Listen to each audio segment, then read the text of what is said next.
Welcome to 101. I'm Greg Bass, your host from the Salisbury Independent newspaper, and today we have a big newsmaker in our midst, County Councilman Marc Kilmer. Welcome, Marc. Hey, thanks for having me back. So this is the time of year where there's so much going on in county government, and you guys have just had a lot of things going on, so we wanted to bring you in and try to explain to viewers, citizens, taxpayers what happened. But in the budget process, you guys cut property taxes for the first time since the 1970s. Talk about that. Well, during the recession, the county revenue had gone down quite a lot, and so part of the response to that was property taxes and income taxes had gone up. So we felt it was proper that with the county government having significant new revenue, county spending has increased by about $15 million. The county budget has increased by about $15 million in the past 3 years, that we could accommodate a tax decrease, and we were able to find savings in the budget to do that. And so it was a modest tax decrease, but I think it was a good start, and hopefully we can build on that in years to come. Yeah, so it's not big dollars, but in terms of philosophy, really kind of brave on this. Well, the county the revenue strong. We have good reserves. Spending has been robust in the past 3 years. Much more robust than I would have liked, frankly. And so I think it's only fair to the taxpayers that we relieve some of the burden that was placed upon them over the past 7-8 years. Property tax rate is increased under the revenue cap. It's allowed to increase when revenue goes down. The rate increased, and that's what happened during the recession, and it remained steady after that. But with revenue, with tax revenue back up, with the economy going a lot stronger than it was before, the revenue was there, and it was time. It was time to give the taxpayers a decrease. I want to come back to the revenue cap because there's been some news with that. But let's talk about what you were able to do with the budget. After the school board budget had been approved, and when the county executive was having hearings on the budget, it wasn't like a hearing; it was a public input session where people could say what they wanted. Yeah. But he had presented his budget at that point too. Some teachers, principals came, and they wanted some computer equipment for some of the schools. County executive said, you should have asked for that in the school budget. School budget didn't have room for it. It was one of those things that sort of came up afterward. County council listened and actually funded some of that. Well, it was actually in the budget that was presented to the executive. Those were requests that were presented, and that's an important point, because under state law and under the charter, under the county charter, the county council cannot increase spending that the executive submits to us. But under state law, the council can add back items to the school board budget if the executive does not fund those. So that's a bit of a loophole in state law that allows an increase in spending if the council deems it appropriate. So when we received the budget, there were some of us on the council. Joe Holloway was really pushing for a tax decrease. I wanted a tax decrease. John Cannon was looking for ways to decrease taxes. And when we started talking about it, Matt Holloway on the council said, well, if we're going to have a tax decrease, then we should find a way to restore some of this funding for these computers that everybody asked for. I mean, it was a fairly widespread across the spectrum of people asking for these computers. So that was the compromise that we made on the council. That all right, we'll have a tax decrease on the one hand, coupled with an increase in spending for these items, and that those are one-time items. They don't affect what's called the maintenance of effort, which that's a state formula that if we increase spending for education, then it sets a new floor for next year. Right. It's not like you'd be paying for this every year. Exactly. These are one-time things. It doesn't reset what we're mandated to give the Board of Education. So by the time they wear out, the technology is going to change anyway. Well, yeah, quite possibly. Yeah. So and there's always. I mean, there was a whole list of things of these one-time requests that the Board of Education wanted. These were just a few of them off there. But that was the compromise that the council really came to, and we all worked well, and we seemed to have agreement by all council members at that time. We did have agreement with all council members, Right. so that broke down a little bit as the process went on. But tax decrease, we reduced the increase in spending that the executive had proposed, and we had a tax cut. So yeah. Your colleague John Hall, who ended up voting against the budget in the end, we had him on recently, and he was pretty critical of the tax cut because he thought that money could have gone to the airport. About $600,000 is what he said that he would rather have seen it devoted there. And he made the point that it's not, you're never going to get the money back. You want to talk about that a little bit? Well, it was surprising. I respect John Hall. I sit next to him, and I have nothing but respect for my colleague.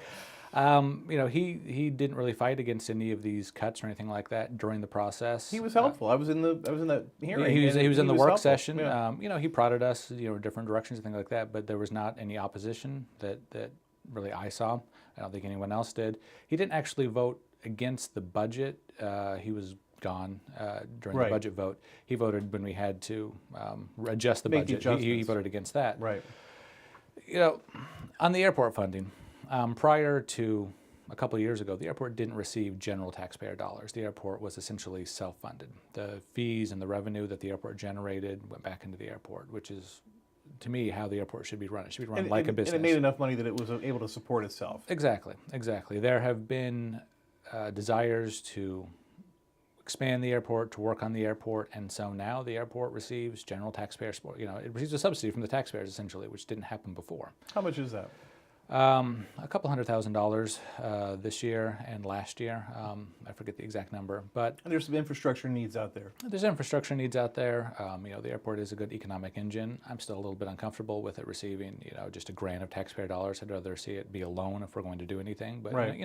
That's a technical thing. We Right. disagree on those, and, No, that and that's makes fine. sense. Yeah. And that's fine. But the idea that it needs another $600,000 more, I'm not sure where that came from. That was never presented during the budget process. There's no plan for that. That wasn't requested in the budget. Right. We couldn't have added that to the airport funding if we wanted to. So I'm not sure what they would use that money for. The idea that we'll never get it back. This is taxpayer money. The money comes from the taxpayers. It's not government's money. So, the taxpayers deserve to have, keep their money if we have plenty of revenue to run the government. If the government functions can go on, well, I don't see why we should collect more revenue than we need, and we have sufficient reserves. Like I said, spending has been going up over the past 3 years pretty dramatically in the budget. We've increased spending by, like I said, I think $15 million. Spending's up quite a bit. The budgeted amount. Yeah. So the criticism that these very minor cuts to the spending increase leave the county unable to respond to emergencies, or there's no flexibility. That to me is just without merit. The amount of money that we tinkered with on the county council was about 0.7% of the budget. So Right. 99.3% of the budget was left completely alone. Right. If dealing with 0.7% of the budget, causes this catastrophe. I just have a hard time And seeing hard that. feelings. Hard feelings. Look, I understand the hard feelings. The executive works on the budget, presents a budget that's his vision. Yeah. I get the idea that he doesn't want the council messing with the budget. I certainly understand that. That's not the way the charter works. The charter lets us cut from the Sure. budget. But in the executive's view, that is his view of how the government should work. He views all those things in there as important. So I certainly understand why the executive doesn't want us, tinkering with the budget. We have two branches. We're allowed to do that. Our vision's a little bit different. We wanted a tax decrease. We don't want as much spending, but we would not cut the budget to a level that impairs the function of county government. And again, the idea that we have only an $8 million increase in over this current fiscal year's budget instead of around $9 million increase would somehow Right. impair the county's ability to do Move forward. anything. Yeah. I just don't see it. I just don't see that. Yeah. And just the point too, it has been more spending lately because for so many years there was no spending increases at all because of the revenue situation. Yeah. We are So still. there's things that didn't get done, and they feel like they got to get them done now. Yeah. The county is still catching up from the recession. There was a lot of unmet needs that happened during the recession. The county is catching up on some deferred, maintenance. Some vehicles are being replaced, things like that. Courthouse that's fine. is a good example. Yeah. Yeah. And there's no objection to that. There's no objection to the courthouse. All those sort of things we understand and we're moving forward. But I still do have a little bit of heartburn with, we're presiding over very large increases in budgeted spending, and as a fiscal conservative, it's going to take a lot to convince me that that's necessary. And I've tried to tamp down on those sort of spending increases with varied success. Right. So. The Warwick Scholarship situation didn't come up in this budget because it was funded before. That will come back up as an issue. The participation wasn't really as high in that thing as we thought it would be? Yeah, correct. Okay. So it didn't cost as much? Correct. It didn't cost as much. You had, after the first semester, about 40% of the students in there dropping out, not being eligible. I mean, we haven't gotten another report Right. based on the full year participation yet. I imagine that will be coming soon, but it was, very low numbers of participation of people who actually received subsidies. It's like 40, I think. It's like 70 or 40? I should remember, but It was far less than that who received subsidies, and then just a mere handful that received full subsidies. Right. And so and like I said, a lot of those people dropped out or were not eligible for the program anymore. So the money was at the community foundation. The Kenny wrote a check to the community foundation. Right. And that's where there's still sufficient money to fund next year's. I'm not sure what will happen after that. If that comes up again, that will be another fight Right. over spendings. But yeah, that was not an issue this year. One of the criticisms there was the revenue, the income cap that you all set. That was it was too low, too low, too low, too high, too high.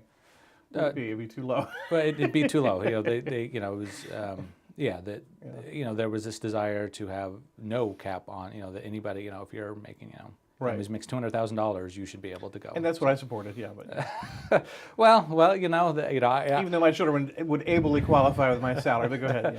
Yeah. I supported no programs. So that that was a way to meet in the middle. But Yeah. I think some people had a real hard time thinking that if you're a doctor that somebody who was working at McDonald's that their property tax should pay for your kids to go to Warwick college. The Warwick tuition is not extravagantly high. Right. Warwick's a very affordable college. It's a very affordable community college in the state of Maryland. It's one, I believe, the most affordable community college. Yes. Yeah. So, people should, I certainly encourage people going to college. That is something that should be done. And Warwick's education, if you go, you can, you complete it, you get your degree or you move on, that will hopefully enable you to get a better job, make more income. And so over time, you should be able to afford, the tuition that goes there. Right.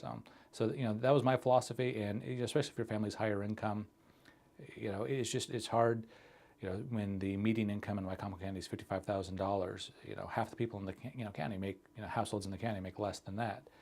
Should those households be subsidizing higher income, families' tuition at Warwick? That it seemed troubling to a lot of council members. Revenue cap was back in the news. Greater Salisbury Committee is doing a little study. I'm kind of surprised it leaked out, but it's come out now. I don't think it was leaked. It was on the front page.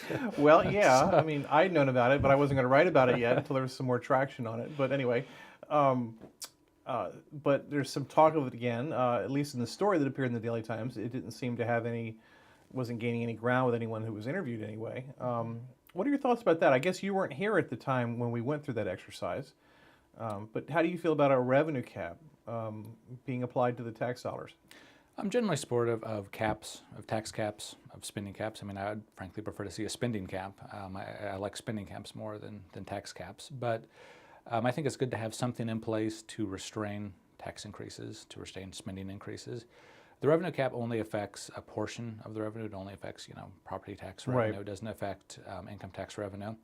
And if you look what happened during the recession, the revenue cap worked in the sense that property tax revenue remained relatively constant during the recession. Right. I mean, the tax rate went up fairly dramatically to accomplish that. But That was the irony, that the tax rate was able to go up so much. well, I mean, that's how the revenue cap is Yeah. written. I mean, it's not a tax rate cap, and it works a little bit strangely in that when there's a recession, it allows taxes to go up, which is not exactly what you want from an economic perspective. Right.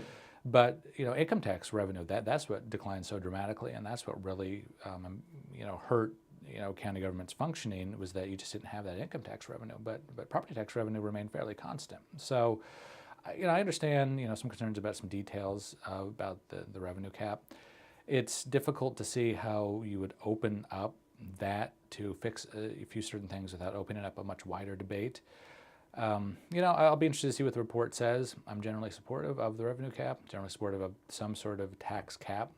Having talked with people like John Palmer and Don Coffin and the people who were behind it, I understand why they put the revenue cap in place. Under state law, only certain sort of caps can be in place, and that was, I believe, what was allowed under the state constitution.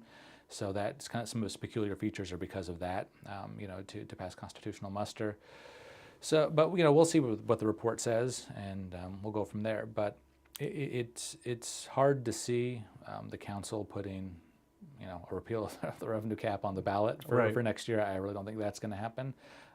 Maybe if there's everybody can agree that some details of it need to be changed, but there needs to be broad buy-in from the fiscal conservatives in the county and from everyone else, that this is the changes that need to be made. We can't just do something unilaterally. Yeah, party doesn't get talked about very much. I mean, you guys have such a Republican majority on the council now, but back then, when the revenue cap came in, it had been a Democratic-controlled council. They had kept taxes flat for a long time. There was a salary study. They were losing county employees. So to fund these positions, they raised taxes quite a bit. They raised them a lot. The taxpayer reaction was very proactive, I guess. But there were like three elements on that referendum. One was the revenue cap, and there was an excise tax. And it was also at the time when real estate was churning. I mean, there was tremendous real estate growth. So the county was profiting from other sectors, not just on property taxes. But the excise tax failed in the balloting, and then all the construction stopped. So the county lost money on new construction. So it really just exposed the revenue cap in a completely different way. Well, it's a different world than it was back then, and we have to go with 17 years. Yeah, we have to go with today's realities. But the county is not hurting for revenue. Right. Revenue is robust. Hopefully we see more building here soon. We passed the tier map. We're trying to work through some of those land use issues that the state has imposed on us. Right. There's a more favorable regime in Annapolis in terms of septic rules and things like that. So building may take off a little bit more. Salisbury's doing some great things. Hopefully, I know the mayor's focused on infill and things like that. But, right. You build in Salisbury, you help Wycomico County. I mean, we certainly want Salisbury to succeed, and that will help our tax revenue too at the county level. So, I'm not as worried about the revenue aspect of that. I think that again, it only affects a portion of our revenue. And right. County property taxes have they've gone up pretty dramatically in the past few years. And I really think they're especially coupled with the city property taxes. It's if you're a property owner in the city, you're paying fairly high property taxes. Right. so tax rates are pretty comparable, but you're doubling basically by Yeah. I mean, and there was a study that came out 4 or 5 years ago, talking about the tax burden in Wycomico County, how it was fairly high statewide, and the tax effort, the amount of money that the amount of the way our tax rate is set up in order to get the amount of revenue, the most amount of revenue that we can, is fairly high in Wycomico County. So we're not a low tax county. We're a very high tax county. We're just a poor county, and so right. High taxes on low incomes and low assessed real estate base, it doesn't produce as much revenue as it would if we had Ocean City's real right. estate or anything like that. So right, and we're sort of exposed because we're surrounded by low tax counties. Worcester, because of all the non-resident property owners, their taxes are low, and Sussex hasn't had a tax increase since 1970. Yeah, and that and that makes us it puts us at a disadvantage, because it's very easy to live in Sussex County or Worcester County and commute into Wycomico County if you're higher income, especially. Right. They have had school tax increases, but not property tax. Yeah. So we have to do what works for Wycomico County. Obviously, we need a certain amount of revenue to run the government, but we do need to design a tax system that does not discourage economic growth, and that's, I don't know that we have that today. We have a very high income tax. When we were talking about cutting taxes, I was I would rather have cut the income tax. Part of the problem there is that state aid is tied to having a high income tax. The state makes it difficult for counties to lower their income tax rate because then state aid goes away. And that's something that definitely needs to be fixed, I think, at the state level, that the state really wants counties to have very high tax rates. So, Right, and that was something I'd learned in this budget process. You'd think I would have known it by now, but yeah, if you cut the piggyback tax, yeah, the state gets mad. They're like, well, why should we give you any money when you had the ability to tax it yeah. and you decline? Well, there's a certain logic there too. Yeah. From the state level, we receive a lot of state aid in terms of for education and for the disparity grant from the state because we are a poor county.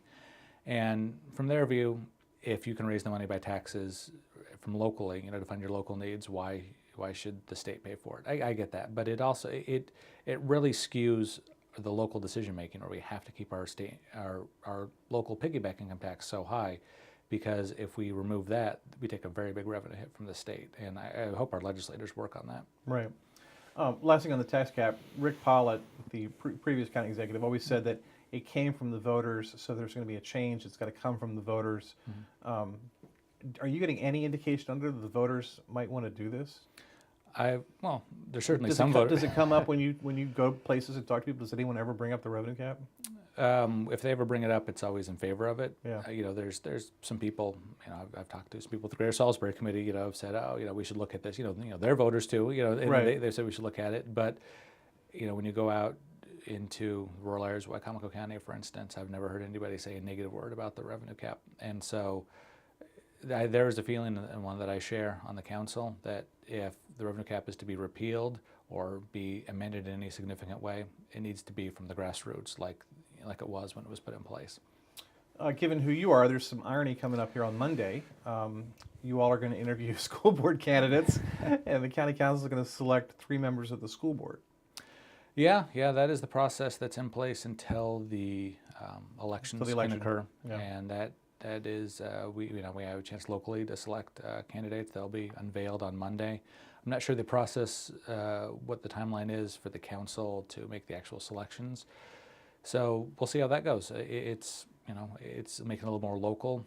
I look forward to those slots being filled by the people. I mean, I feel much more comfortable with the voters selecting who goes on the school board than the county council. But in the interim, that's the way it goes. And right. That's what we have to do. I mean, there are vacancies that happen, and that's the way the process is. So that's fine, and it's much better being local than having the governor do it. But I'm awaiting the day when the voters do that. Right, and that'll be next year. Next year. Yeah. But what's interesting, I guess there were 11, 12, 13 applicants, depending on how you count. Mm-hmm. It's been narrowed. There's a commission that's narrowed it to 6. Mm-hmm. So you all will be choosing 3 from the 6. Yeah.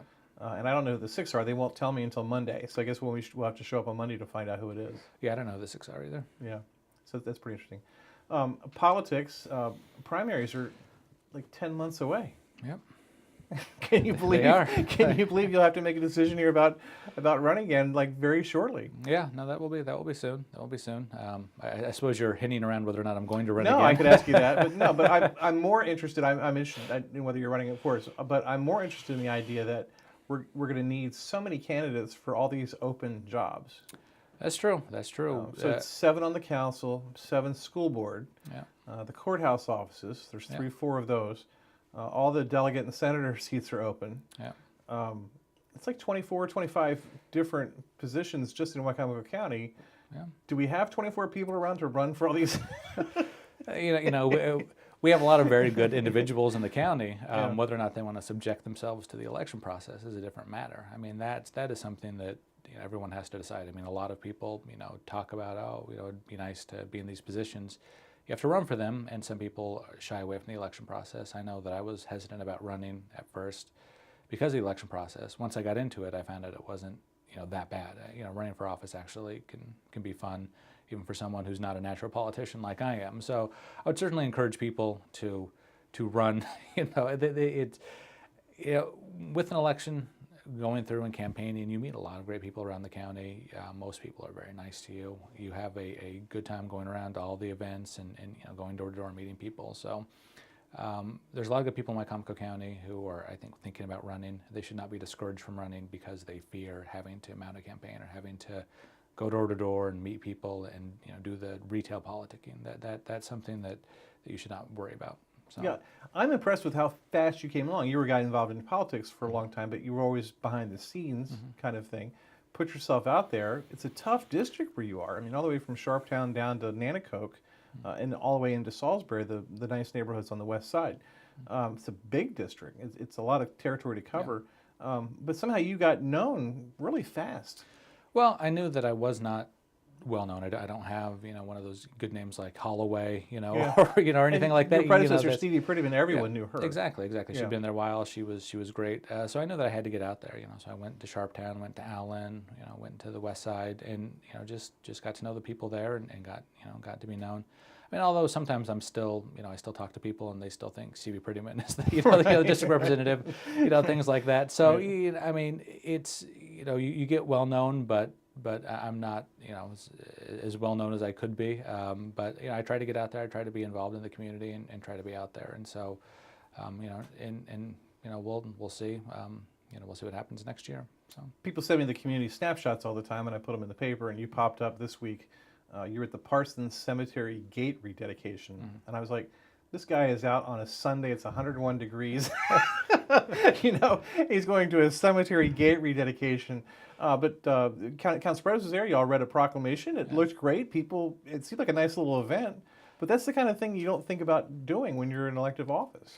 Well, there's a lot of community events. I mean, there's many more community events that occur than I go to. Right. Parsons Cemetery, I go to St. Peter's Church. St. Peter's That makes sense. takes care of Parsons Yeah. Cemetery. So, Rick Fahey's in charge of the committee there, and I'm Right. good friends with him. So I grew up with David Mishu, so yeah. So I was definitely going to go to Gotcha. that one. But no, I mean, it's important to be out there in the community. It's important to be to community events. Sometimes the kids get a little bit tired of me being on the phone or going to events, things like that. But they also enjoy it because you go to the Sharptown Carnival. That's a community event. It's supporting a great cause, and the kids have a lot of fun there. And that's coming up next up soon, week. right? Yeah, Yeah. coming up next week. So definitely go to things like that, or I have to participate in a lot of parades, and of course kids love a parade. So you were at the parade in Allen. Yep. And there was an Andy Harris sighting down there, which was shocking. Yeah, Andy was there marching to the parade. It was I think 3 days after he had gotten married. Yeah. So I joked with him that it's a strange way to celebrate your honeymoon. Yeah. But at the Allen 4th of July parade is always a great event. You see a lot of great people. There's the Sharptown Heritage Days is coming up in September. That's always a great thing to do. So there's a lot of events out there that are very fun to go to. Like I said, you meet very good people when you're at these. These communities, Allen, it's on the west, whether it's on the west side or Sharptown. There's a real core of people who care about their community, who are very active, who are very concerned, and if you just stay in Salisbury, you don't really see the vibrant civic life that exists throughout the county. These people that keep these small communities going, that do so many events and help out so many of their neighbors, and things that you never hear about unless you're actively involved there. And it really, it's kind of really touching how much these communities pull together and help each other, and the work that goes on out there out of sight. No one asks for any credit, but it just goes on because that's what neighbors do for each other, and it kind of really restores your faith. You see what's going on at the national level or the state level or anything like that. That there's really good people in Maryland, really good people in Wycomico County that they're doing great things every day that just we just don't think about because it's just how normal life goes. So If I'm your constituent, how can I reach you?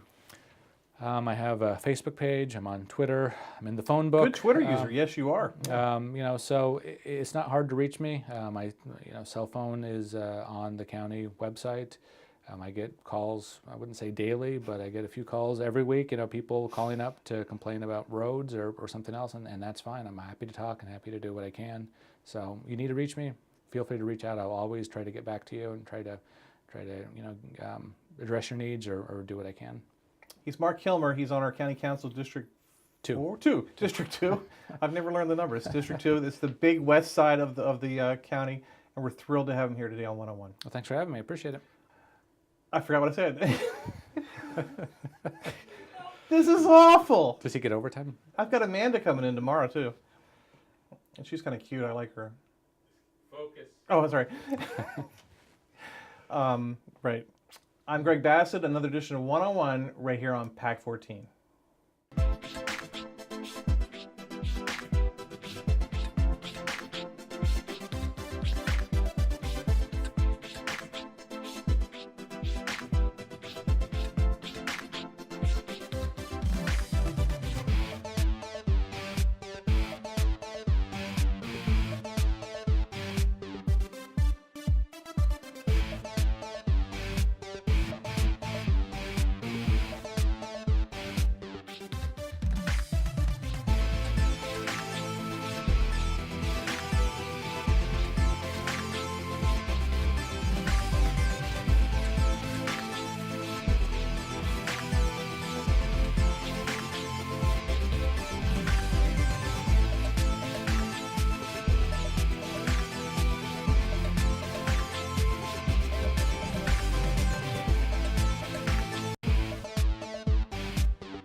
First Shore Federal is proud to support PAC 14 and one-on-one. We'd encourage every business to support PAC 14 and pick a program and support it, and let's make a difference.